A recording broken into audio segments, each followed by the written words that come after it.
Good evening, dear friends, and welcome back to another enchanting chapter of Cozy Sleep Time, Arabian Night Stories.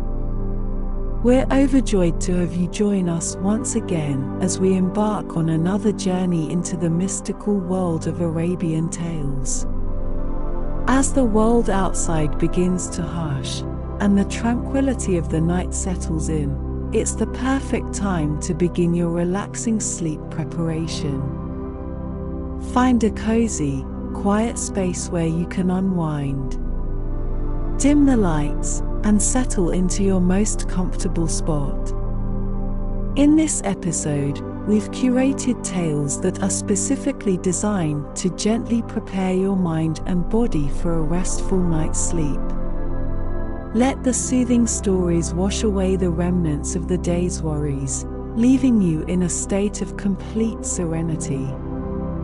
But before we immerse ourselves in the tales of Arabian Nights, we invite you to take a moment to like this video to let us know you're ready to embark on this journey.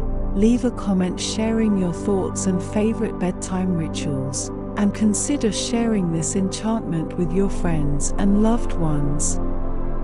Your engagement not only supports our channel but also helps create a tranquil, sleep-inducing community. Now, as we delve into part 3 of our journey, allow the magic of the Arabian Nights to guide you toward peaceful slumber. Your relaxation is our utmost priority, and your dreams await amidst the whispers of our stories.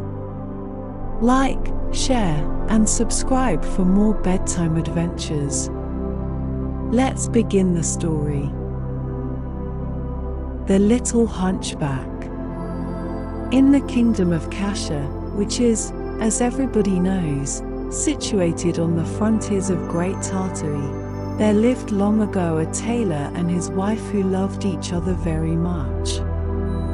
One day, when the tailor was hard at work, a little hunchback came and sat at the entrance of the shop, and began to sing and play his tambourine. The tailor was amused with the antics of the fellow, and thought he would take him home to divert his wife. The hunchback having agreed to his proposal, the tailor closed his shop and they set off together.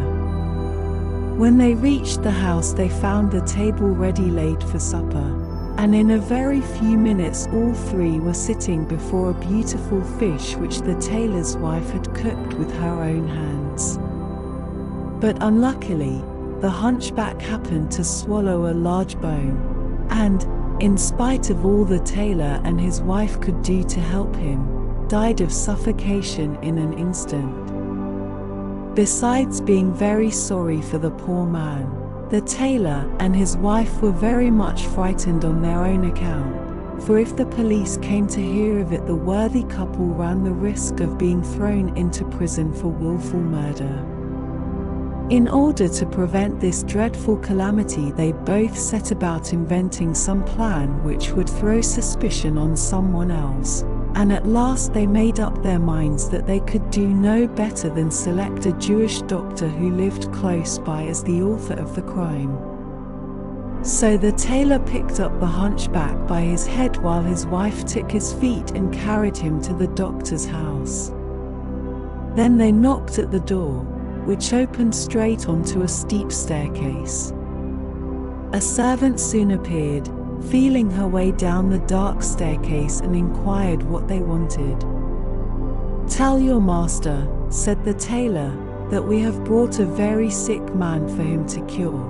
And," he added, holding out some money, "give him this in advance, so that he may not feel he is wasting his time." The servant remounted the stairs to give the message to the doctor, and the moment she was out of sight, the tailor and his wife carried the body swiftly after her, propped it up at the top of the staircase, and ran home as fast as their legs could carry them. Now the doctor was so delighted at the news of a patient, for he was young, and had not many of them, that he was transported with joy. "Get a light," he called to the servant, and follow me as fast as you can." And rushing out of his room, he ran towards the staircase. There he nearly fell over the body of the hunchback, and without knowing what it was, gave it such a kick that it rolled right to the bottom, and very nearly dragged the doctor after it. "A light! A light!" he cried again, and when it was brought and he saw what he had done, he was almost beside himself with terror. "Holy Moses!" he exclaimed, "why did I not wait for the light? I have killed the sick man whom they brought me, and if the sacred ass of Esdras does not come to my aid, I am lost. It will not be long before I am led to jail as a murderer." Agitated though he was, and with reason, the doctor did not forget to shut the house door, lest some passers-by might chance to see what had happened. He then took up the corpse and carried it into his wife's room, nearly driving her crazy with fright. "It is all over with us," she wailed, "if we cannot find some means of getting the body out of the house. Once let the sun rise and we can hide it no longer." "How were you driven to commit such a terrible crime?" "Never mind that," returned the doctor. "The thing is to find a way out of it." For a long while the doctor and his wife continued to turn over in their minds a way of escape, but could not find any that seemed good enough. At last the doctor gave it up altogether and resigned himself to bear the penalty of his misfortune. But his wife, who had twice his brains, suddenly exclaimed, "I have thought of something. Let us carry the body on the roof of the house and lower it down the chimney of our neighbor the Mussulman." Now this Mussulman was employed by the Sultan, and furnished his table with oil and butter. Part of his house was occupied by a great storeroom, where rats and mice held high revel. The doctor jumped at his wife's plan, and they took up the hunchback, and passing cords under his armpits they let him down into the perverse bedroom so gently that he really seemed to be leaning against the wall. When they felt he was touching the ground, they drew up the cords and left him. Scarcely had they got back to their own house when the pervert entered his room. He had spent the evening at a wedding feast, and had a lantern in his hand. In the dim light it cast, he was astonished to see a man standing in his chimney, but being naturally courageous, he seized a stick and made straight for the supposed thief. "Ah," he cried, "so it is you, and not the rats and mice, who steal my butter. I'll take care that you don't want to come back." So saying, he struck him several hard blows. The corpse fell on the floor, but the man only redoubled his blows, till at length it occurred to him it was odd that the thief should lie so still and make no resistance. Then, finding he was quite dead, a cold fear took possession of him. "Wretch that I am," said he, "I have murdered a man. Ah, my revenge has gone too far. Without the help of Allah I am undone. Cursed be the goods which have led me to my ruin." And already he felt the rope round his neck. But when he had got over the first shock, he began to think of some way out of the difficulty, and seizing the hunchback in his arms, he carried him out into the street, and leaning him against the wall of a shop, he stole back to his own house, without once looking behind him. A few minutes before the sun rose, a rich Christian merchant, who supplied the palace with all sorts of necessaries, left his house, after a night of feasting, to go to the bath. Though he was very drunk, he was yet sober enough to know that the dawn was at hand, and that all good Mussulmen would shortly be going to prayer. So he hastened his steps lest he should meet someone on his way to the mosque, who, seeing his condition, would send him to prison as a drunkard. In his haste he jostled against the hunchback, who fell heavily upon him, and the merchant, thinking he was being attacked by a thief, knocked him down with one blow of his fist. He then called loudly for help, beating the fallen man all the while. The chief policeman of the quarter came running up, and found a Christian ill-treating a Mussulman. "What are you doing?" he asked indignantly. "He tried to rob me," replied the merchant, "and very nearly choked me." "Well, you have had your revenge," said the man, catching hold of his arm. "Come, be off with you." As he spoke, he held out his hand to the hunchback to help him up, but the hunchback never moved. "Aho," he went on, looking closer, "so this is the way a Christian has the impudence to treat a Mussulman," and seizing the merchant in a firm grasp, he took him to the inspector of police, who threw him into prison till the judge should be out of bed and ready to attend to his case. All this brought the merchant to his senses, but the more he thought of it, the less he could understand how the hunchback could have died merely from the blows he had received. The merchant was still pondering on this subject when he was summoned before the chief of police and questioned about his crime, which he could not deny. As the hunchback was one of the Sultan's private jesters, the chief of police resolved to defer sentence of death until he had consulted his master. He went to the palace to demand an audience, and told his story to the Sultan, who only answered, "There is no pardon for a Christian who kills a Mussulman. Do your duty." So the chief of police ordered a gallows to be erected, and sent criers to proclaim in every street in the city that a Christian was to be hanged that day for having killed a Mussulman. When all was ready, the merchant was brought from prison and led to the foot of the gallows. The executioner knotted the cord firmly round the unfortunate man's neck and was just about to swing him into the air, when the Sultan's purveyor dashed through the crowd, and cried, panting, to the hangman, "Stop, stop, don't be in such a hurry. It was not he who did the murder, it was I." The chief of police, who was present to see that everything was in order, put several questions to the purveyor, who told him the whole story of the death of the hunchback, and how he had carried the body to the place where it had been found by the Christian merchant. "You are going," he said to the chief of police, "to kill an innocent man, for it is impossible that he should have murdered a creature who was dead already.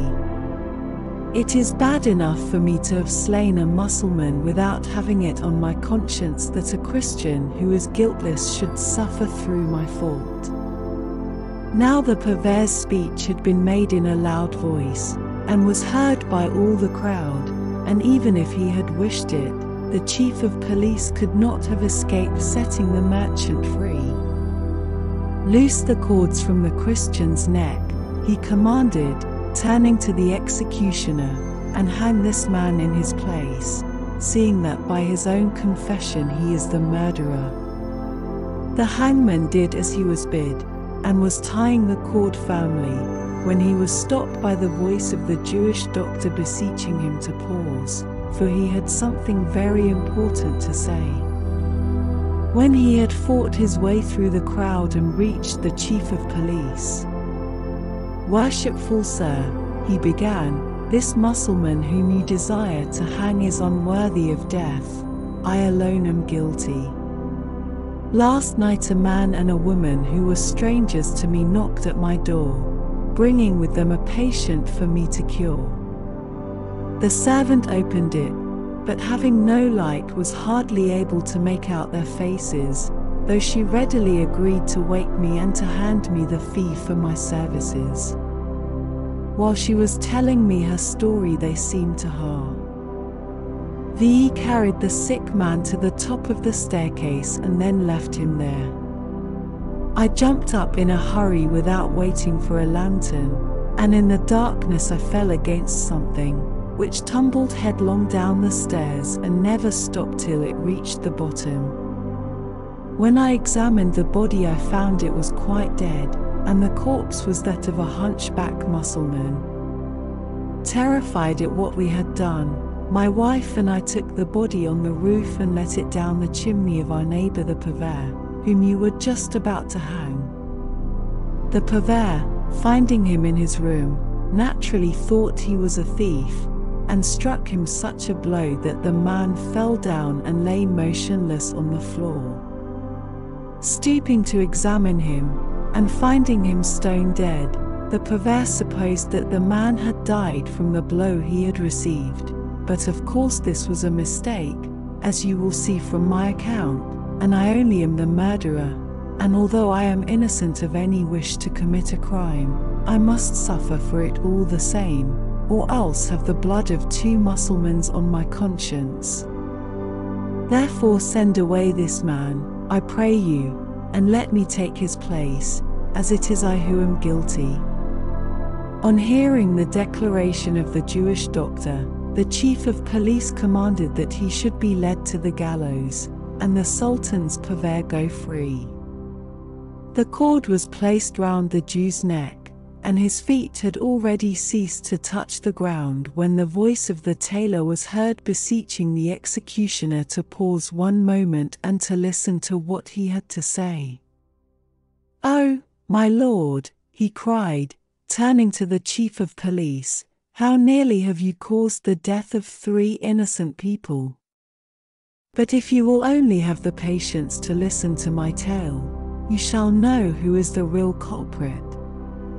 If someone has to suffer, it must be me. Yesterday, at dusk, I was working in my shop with a light heart when the little hunchback, who was more than half drunk, came and sat in the doorway. He sang me several songs, and then I invited him to finish the evening at my house. He accepted my invitation, and we went away together.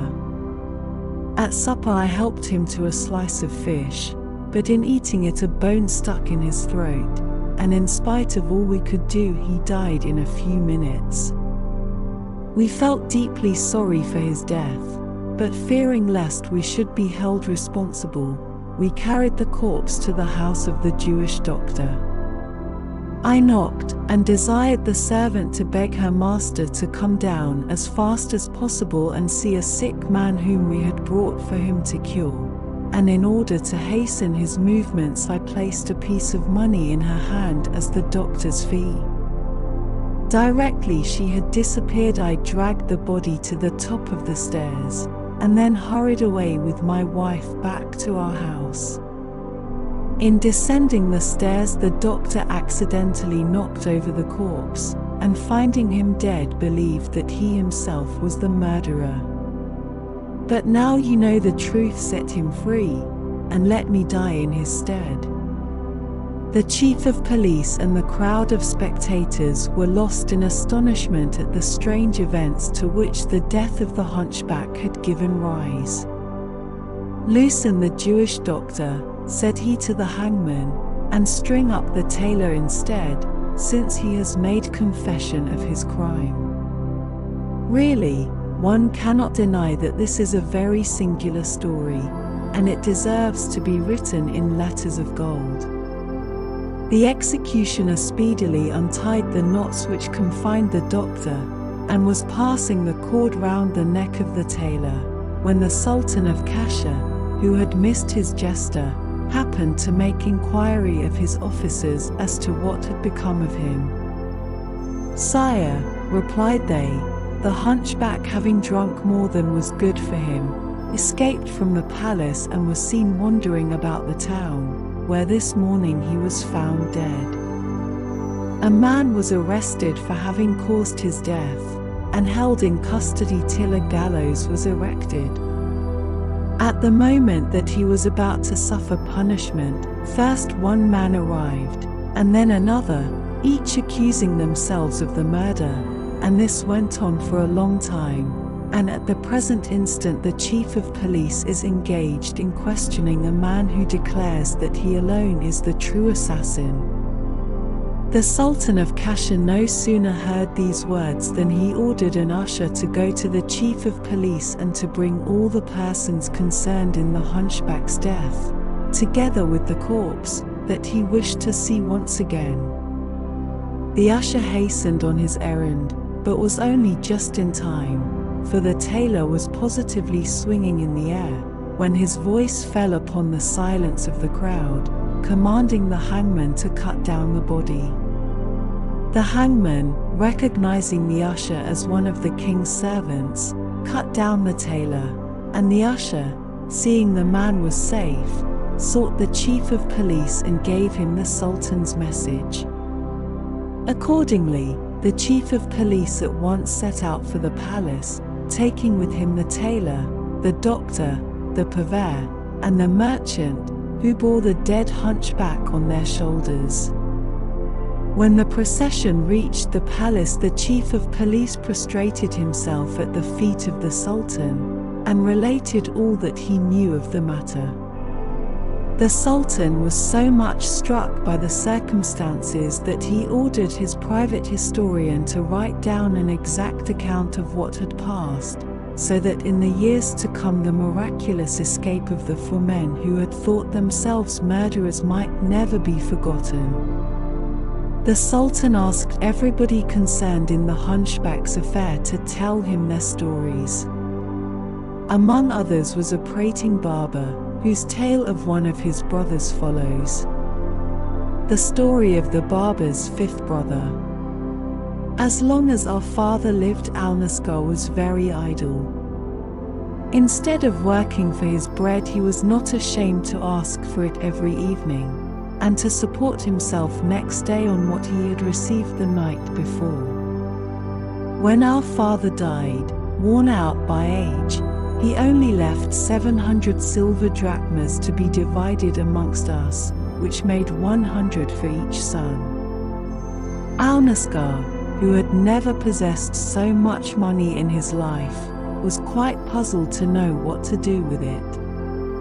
After reflecting upon the matter for some time, he decided to lay it out on glasses, bottles, and things of that sort, which he would buy from a wholesale merchant. Having bought his stock, he next proceeded to look out for a small shop in a good position, where he sat down at the open door, his wares being piled up in an uncovered basket in front of him, waiting for a customer among the passers-by. In this attitude he remained seated, his eyes fixed on the basket, but his thoughts far away. Unknown to himself, he began to talk out loud, and a tailor, whose shop was next door to his, heard quite plainly what he was saying. "This basket," said Al-Naskar to himself, "has cost me 100 drachmas, all that I possess in the world. Now in selling the contents piece by piece I shall turn 200, and these hundreds I shall again lay out in glass, which will produce 400. By this means I shall in course of time make 4,000 drachmas, which will easily double themselves. When I have got 10,000 I will give up the glass trade and become a jeweler, and devote all my time to trading in pearls, diamonds, and other precious stones. At last, having all the wealth that heart can desire, I will buy a beautiful country house, with horses and slaves, and then I will lead a merry life and entertain my friends. At my feasts I will send for musicians and dancers from the neighboring town to amuse my guests.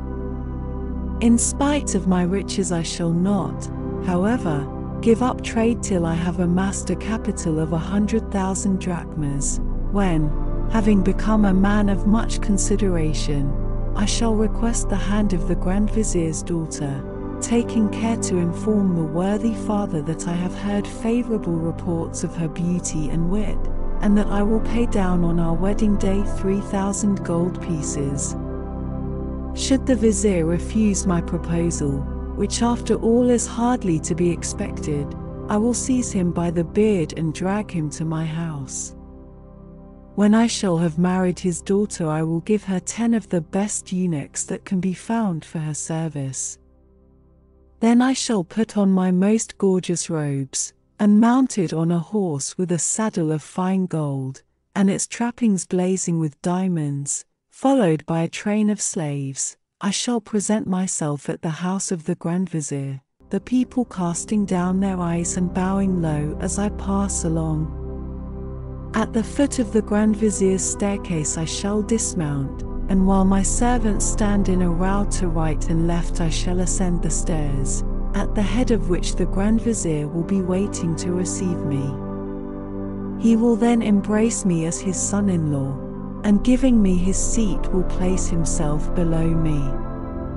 This being done, as I have every reason to expect, 2 of my servants will enter, each bearing a purse containing 1,000 pieces of gold. One of these I shall present to him, saying, "Here are the 1,000 gold pieces that I offered for your daughter's hand, and here," I shall continue, holding out the second purse, "are another 1,000 to show you that I am a man who is better than his word." After hearing of such generosity, the world will talk of nothing else. I shall return home with the same pomp as I set out, and my wife will send an officer to compliment me on my visit to her father, and I shall confer on the officer the honor of a rich dress and a handsome gift. Should she send one to me, I shall refuse it and dismiss the bearer. I shall never allow my wife to leave her rooms on any pretext whatever without my permission, and my visits to her will be marked by all the ceremony calculated to inspire respect. No establishment will be better ordered than mine, and I shall take care always to be dressed in a manner suitable to my position.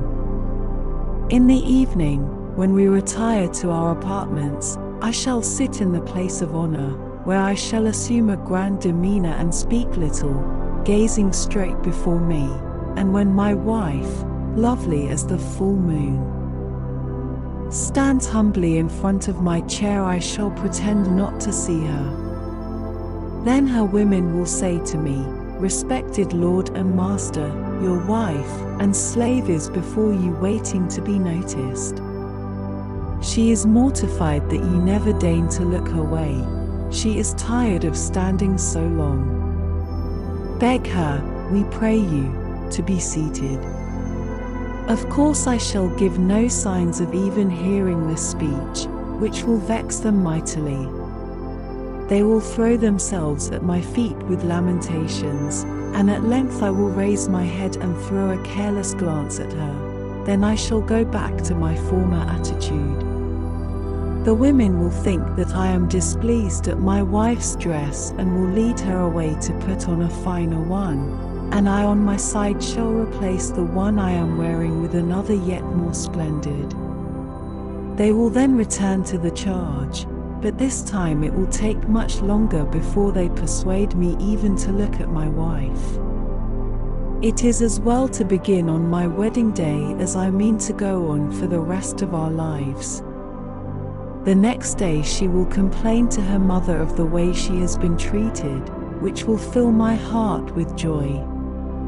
Her mother will come to seek me, and, kissing my hands with respect, will say, "My lord," for she could not dare to risk my anger by using the familiar title of son-in-law.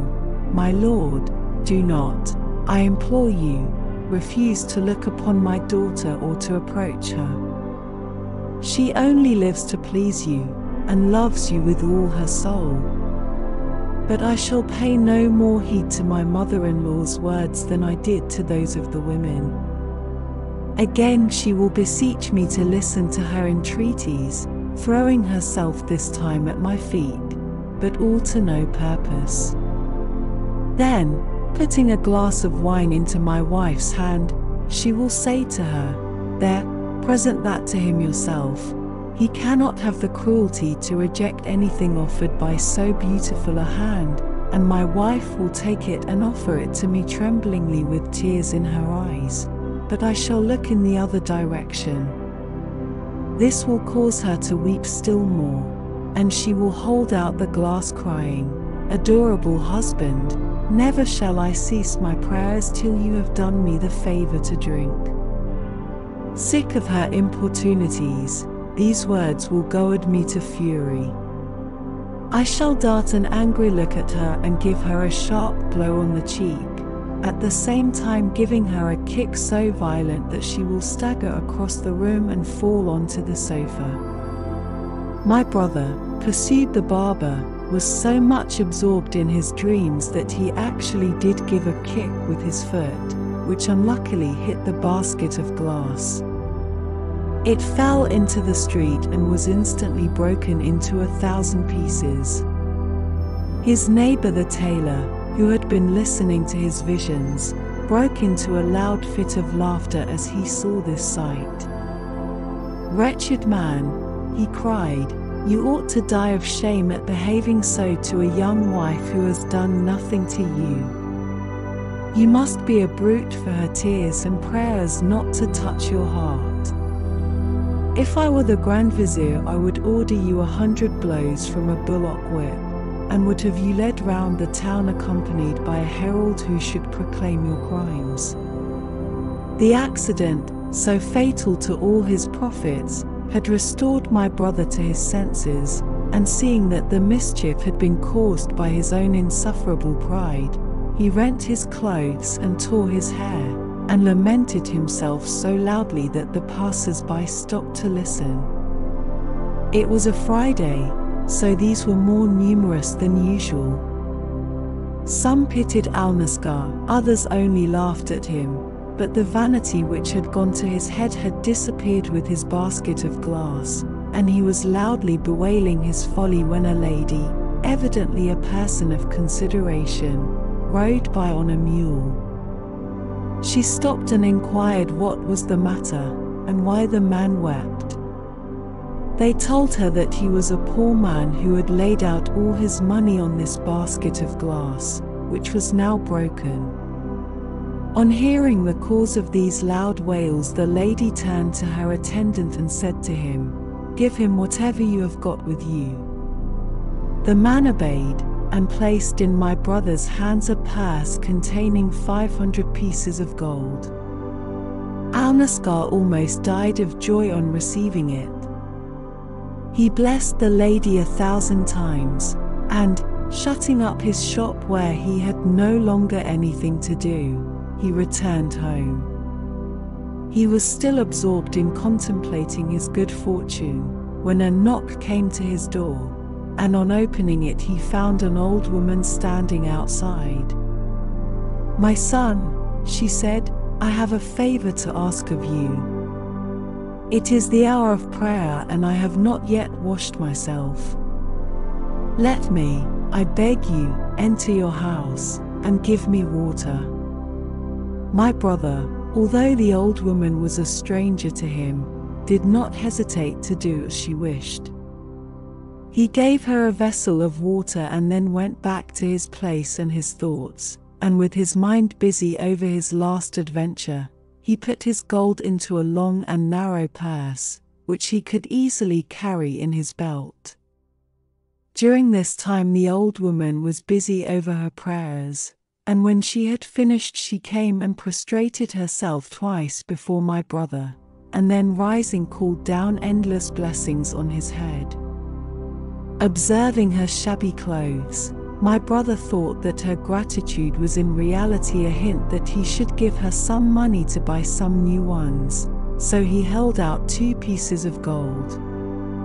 The old woman started back in surprise as if she had received an insult. "Good heavens," she exclaimed, "what is the meaning of this? Is it possible that you take me, my lord, for one of those miserable creatures who force their way into houses to beg for alms? Take back your money. I am thankful to say I do not need it, for I belong to a beautiful lady who is very rich and gives me everything I want. My brother was not clever enough to detect that the old woman had merely refused the 2 pieces of money he had offered her in order to get more. But he inquired if she could procure him the pleasure of seeing this lady. "Willingly," she replied, "and she will be charmed to marry you, and to make you the master of all her wealth. So pick up your money and follow me." Delighted at the thought that he had found so easily both a fortune and a beautiful wife, my brother asked no more questions, but concealing his purse, with the money the lady had given him, in the folds of his dress, he set out joyfully with his guide. They walked for some distance till the old woman stopped at a large house, where she knocked. The door was opened by a young Greek slave, and the old woman led my brother across a well-paved court into a well-furnished hall. Here she left him to inform her mistress of his presence, and as the day was hot he flung himself on a pile of cushions and took off his heavy turban. In a few minutes there entered a lady, and my brother perceived at the first glance that she was even more beautiful and more richly dressed than he had expected. He rose from his seat, but the lady signed to him to sit down again and placed herself beside him. After the usual compliments had passed between them, she said, "We are not comfortable here, let us go into another room," and passing into a smaller chamber, apparently communicating with no other, she continued to talk to him for some time. Then rising hastily she left him, saying, "Stay where you are, I will come back in a moment." He waited as he was told, but instead of the lady there entered a huge black slave with a sword in his hand. Approaching my brother with an angry countenance, he exclaimed, "What business have you here?" His voice and manner were so terrific that Al-Naskar had not strength to reply, and allowed his gold to be taken from him, and even saber cuts to be inflicted on him without making any resistance. As soon as he was let go, he sank on the ground powerless to move, though he still had possession of his senses. Thinking he was dead, the black ordered the Greek slave to bring him some salt, and between them they rubbed it into his wounds, thus giving him acute agony, though he had the presence of mind to give no sign of life. They then left him, and their place was taken by the old woman, who dragged him to a trapdoor and threw him down into a vault filled with the bodies of murdered men. At first the violence of his fall caused him to lose consciousness, but luckily the salt which had been rubbed into his wounds had by its smarting preserved his life, and little by little he regained his strength. At the end of 2 days he lifted the trapdoor during the night and hid himself in the courtyard till daybreak, when he saw the old woman leave the house in search of more prey. Luckily she did not observe him, and when she was out of sight he stole from this nest of assassins and took refuge in my house. I dressed his wounds and tended him carefully, and when a month had passed he was as well as ever. His one thought was how to be revenged on that wicked old hag, and for this purpose he had a purse made large enough to contain 500 gold pieces, but filled it instead with bits of glass. This he tied round him with his sash, and, disguising himself as an old woman, he took a saber, which he hid under his dress. One morning as he was hobbling through the streets he met his old enemy prowling to see if she could find anyone to decoy. He went up to her and, imitating the voice of a woman, he said, "Do you happen to have a pair of scales you could lend me? I have just come from Persia and have brought with me 500 gold pieces, and I am anxious to see if they are the proper weight." "Good woman," replied the old hag, "you could not have asked anyone better. My son is a money changer, and if you will follow me, he will weigh them for you himself. Only we must be quick, or he will have gone to his shop." So saying, she led the way to the same house as before, and the door was opened by the same Greek slave. Again my brother was left in the hall, and the pretended son appeared under the form of the black slave. "Miserable crone," he said to my brother, "get up and come with me," and turned to lead the way to the place of murder. Aulus rose too, and drawing the saber from under his dress, dealt the black such a blow on his neck that his head was severed from his body. My brother picked up the head with one hand, and seizing the body with the other, dragged it to the vault, when he threw it in and sent the head after it. The Greek slave, supposing that all had passed as usual, shortly arrived with the basin of salt, but when she beheld Alnaschar with the saber in his hand, she let the basin fall and turned to fly. My brother, however, was too quick for her, and in another instant her head was rolling from her shoulders. The noise brought the old woman running to see what was the matter, and he seized her before she had time to escape. "Wretch," he cried, "do you know me?" "Who are you, my lord?" she replied, trembling all over. "I have never seen you before."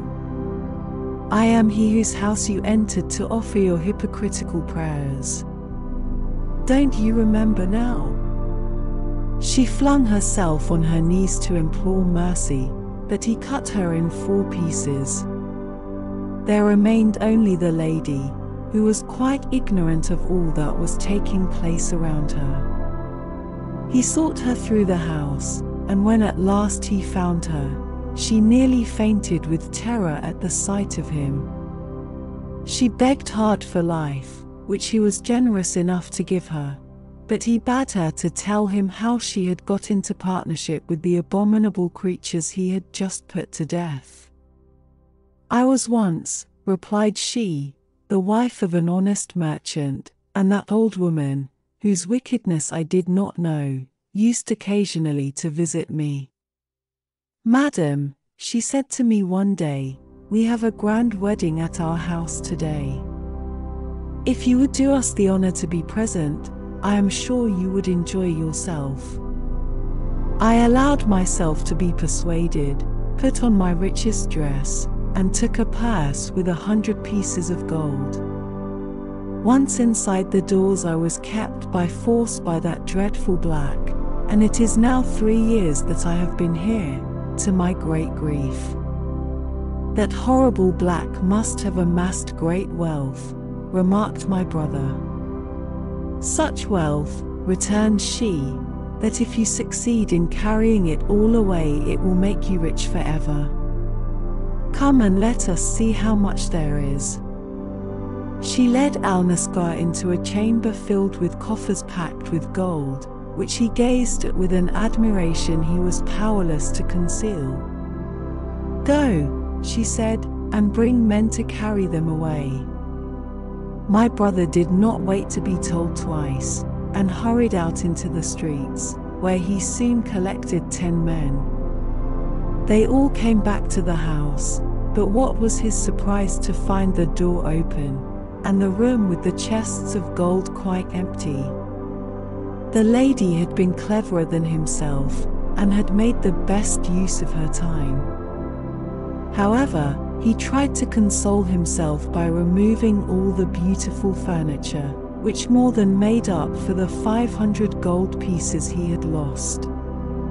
Unluckily, on leaving the house, he forgot to lock the door, and the neighbors, finding the place empty, informed the police, who next morning arrested Alnaschar as a thief. My brother tried to bribe them to let him off, but far from listening to him, they tied his hands, and forced him to walk between them to the presence of the judge. When they had explained to the official the cause of complaint, he asked Alnaschar where he had obtained all the furniture that he had taken to his house the day before.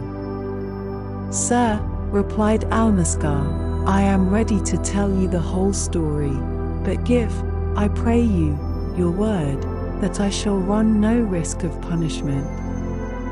"That I promise," said the judge. So my brother began at the beginning and related all his adventures, and how he had avenged himself on those who had betrayed him. As to the furniture, he entreated the judge at least to allow him to keep part to make up for the 500 pieces of gold which had been stolen from him.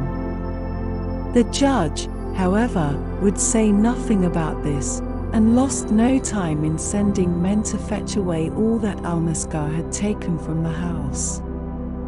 When everything had been moved and placed under his roof, he ordered my brother to leave the town and never more to enter it on peril of his life, fearing that if he returned he might seek justice from the Caliph. Alnaschar obeyed, and was on his way to a neighboring city when he fell in with a band of robbers, who stripped him of his clothes and left him naked by the roadside. Hearing of his plight, I hurried after him to console him for his misfortunes, and to dress him in my best robe. I then brought him back disguised, under cover of night, to my house, where I have since given him all the care I bestow on my other brothers. The story of the barber's sixth brother. There now remains for me to relate to you the story of my sixth brother, whose name was Shakabak. Like the rest of us, he inherited 100 silver drachmas from our father, which he thought was a large fortune, but through ill luck, he soon lost it all, and was driven to beg. As he had a smooth tongue and good manners, he really did very well in his new profession, and he devoted himself specially to making friends with the servants in big houses, so as to gain access to their masters. One day he was passing a splendid mansion, with a crowd of servants lounging in the courtyard. He thought that from the appearance of the house it might yield him a rich harvest, so he entered and inquired to whom it belonged. "My good man, where do you come from?" replied the servant. "Can't you see for yourself that it can belong to nobody but a Barmecide, for the Barmecides were famed for their liberality and generosity." My brother, hearing this, asked the porters, of whom there were several, if they would give him alms. They did not refuse, but told him politely to go in, and speak to the master himself.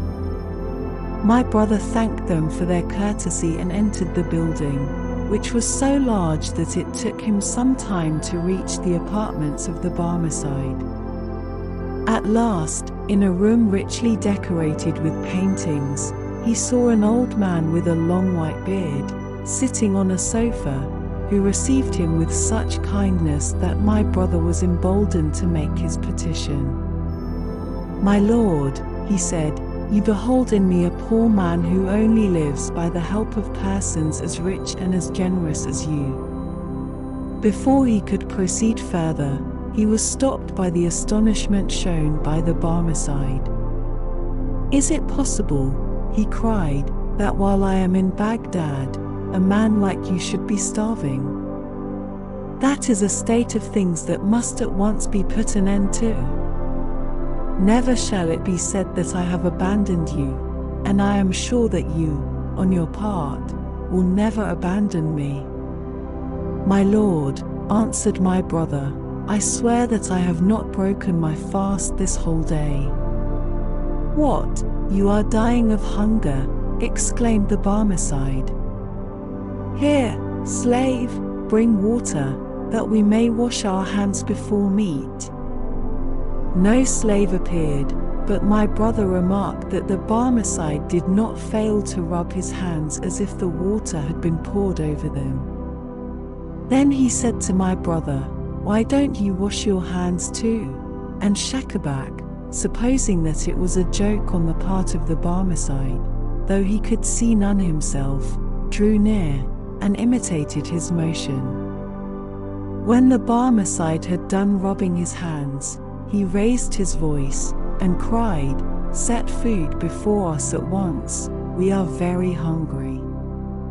No food was brought, but the Barmecide pretended to help himself from a dish, and carry a morsel to his mouth, saying as he did so, "Eat, my friend, eat, I entreat. Help yourself as freely as if you were at home. For a starving man, you seem to have a very small appetite." "Excuse me, my lord," replied Schacabac, imitating his gestures as before, "I really am not losing time, and I do full justice to the repast." "How do you like this bread?" asked the Barmecide. "I find it particularly good myself." "Oh, my lord," answered my brother, who beheld neither meat nor bread, "never have I tasted anything so delicious." "Eat as much as you want," said the Barmecide. "I bought the woman who makes it for 500 pieces of gold, so that I might never be without it." After ordering a variety of dishes, which never came, to be placed on the table, and discussing the merits of each one, the Barmecide declared that having dined so well, they would now proceed to take their wine. To this my brother at first objected, declaring that it was forbidden, but on the Barmecide insisting that it was out of the question that he should drink by himself, he consented to take a little. The Barmecide, however, pretended to fill their glasses so often, that my brother feigned that the wine had gone into his head, and struck the Barmecide such a blow on the head, that he fell to the ground. Indeed, he raised his hand to strike him a second time, when the Barmecide cried out that he was mad, upon which my brother controlled himself, and apologized and protested that it was all the fault of the wine he had drunk. At this the Barmecide, instead of being angry, began to laugh, and embraced him heartily. "I have long been seeking," he exclaimed, "a man of your description, and henceforth my house shall be yours. You have had the good grace to fall in with my humor, and to pretend to eat and to drink when nothing was there. Now you shall be rewarded by a really good supper." Then he clapped his hands, and all the dishes were brought that they had tasted in imagination before, and during the repast, slaves sang and played on various instruments. All the while Schacabac was treated by the Barmecide as a familiar friend, and dressed in a garment out of his own wardrobe. 20 years passed by, and my brother was still living with the Barmecide, looking after his house, and managing his affairs. At the end of that time his generous benefactor died without heirs, so all his possessions went to the prince. They even despoiled my brother of those that rightly belonged to him, and he, now as poor as he had ever been in his life, decided to cast in his lot with a caravan of pilgrims who were on their way to Mecca. Unlucky. Why, the caravan was attacked and pillaged by the Bedouins, and the pilgrims were taken prisoners. My brother became the slave of a man who beat him daily, hoping to drive him to offer a ransom, although, as Schacabac pointed out, it was quite useless trouble, as his relations were as poor as himself. At length the Bedouin grew tired of tormenting, and sent him on a camel to the top of a high barren mountain, where he left him to take his chance. A passing caravan, on its way to Baghdad, told me where he was to be found, and I hurried to his rescue, and brought him in a deplorable condition back to the town. This, continued the barber, is the tale I related to the Caliph, who, when I had finished, burst into fits of laughter. "Well were you called the Silent," said he, "no name was ever better deserved. But for reasons of my own, which it is not necessary to mention, I desire you to leave the town, and never to come back." I had of course no choice but to obey, and travelled about for several years until I heard of the death of the Caliph, when I hastily returned to Baghdad, only to find that all my brothers were dead.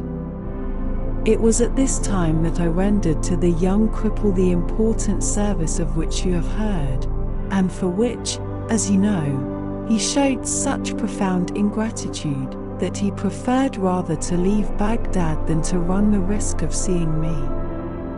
I sought him long from place to place, but it was only today, when I expected it least, that I came across him, as much irritated with me as ever. So saying, the tailor went on to relate the story of the lame man and the barber, which has already been told.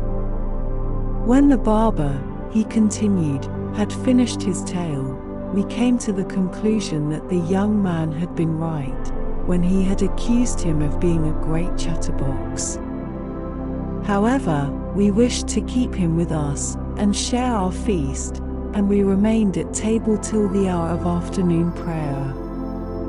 Then the company broke up, and I went back to work in my shop. It was during this interval that the little hunchback, half drunk already, presented himself before me, singing and playing on his drum. I took him home, to amuse my wife, and she invited him to supper. While eating some fish, a bone got into his throat, and in spite of all we could do, he died shortly. It was all so sudden that we lost our heads, and in order to divert suspicion from ourselves, we carried the body to the house of a Jewish physician. He placed it in the chamber of the purveyor, and the purveyor propped it up in the street, where it was thought to have been killed by the merchant. This, sire, is the story which I was obliged to tell to satisfy your highness. It is now for you to say if we deserve mercy or punishment, life or death." The Sultan of Kasha listened with an air of pleasure which filled the tailor and his friends with hope.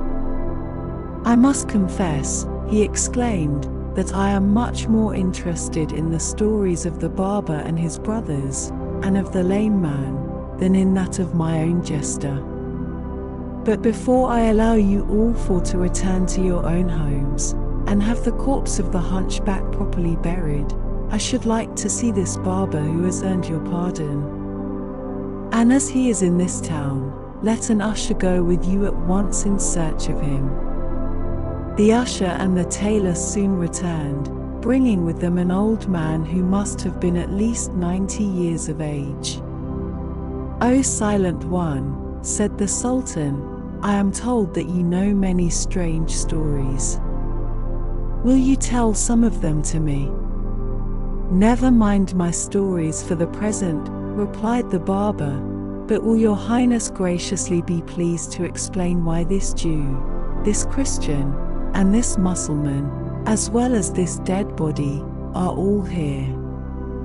"What business is that of yours?" asked the Sultan with a smile, but seeing that the barber had some reasons for his question, he commanded that the tale of the hunchback should be told him. "It is certainly most surprising," cried he, when he had heard it all, "but I should like to examine the body." He then knelt down, and took the head on his knees, looking at it attentively. Suddenly he burst into such loud laughter that he fell right backwards, and when he had recovered himself enough to speak, he turned to the Sultan.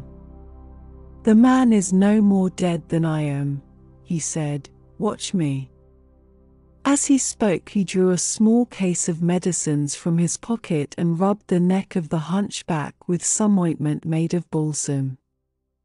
Next he opened the dead man's mouth, and by the help of a pair of pincers drew the bone from his throat.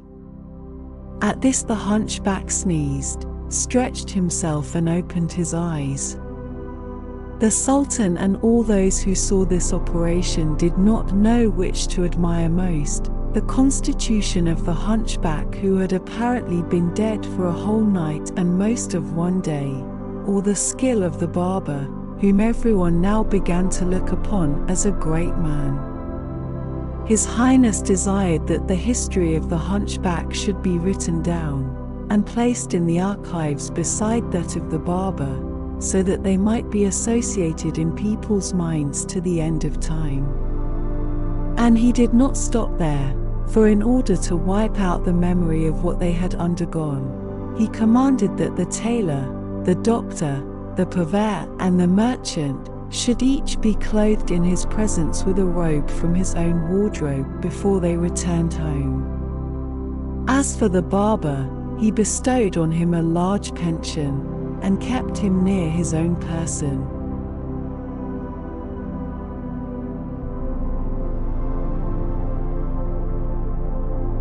Thank you, dear friends, for joining us on this tranquil journey through the captivating world of Arabian tales.